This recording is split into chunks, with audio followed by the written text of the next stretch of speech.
Oddiyroq, arzonroq spirallaringiz bormi? Ha, albatta bor. Mana. Ham cho'ntak bor, ham oddiygina. Kumush spirallarchi shunaqa bor ekan, bormi shunaqadan? Ha, albatta kumushlikda ham T-simon, ham dumaloqsimon. Bunda asosan ayollarimizni kesirib bo'lgan ayollarimizga qo'yamiz, juda ham yaxshi natija beradi.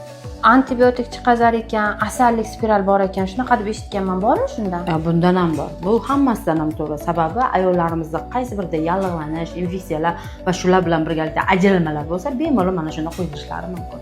Ko'p qon ketganda, mioma bo'lganda, gormonal davolovchi spiral bor deb eshitganman, bormi shundan? Bor. Bu spiralimiz hammasidan zo'r spiral hisoblanadi. Mana Mirina spirallari.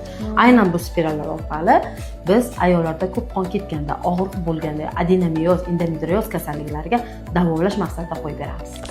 Kelinjon, qaysi birini qo'yib beray? Sizda o'zi qaysi muammolar bor? Yo'q, men spirallardan qo'rqaman-da. Menga tushadimi, yo'qmi? Bilmay qo'y qolay.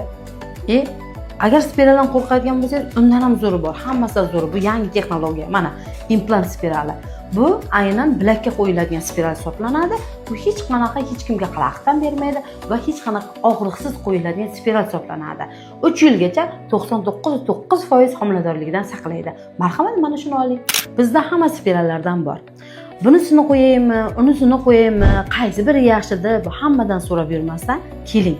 Men sizni ko'raman va qaysi biri sizga tushishiga qarab spirallarni qo'yib beraman.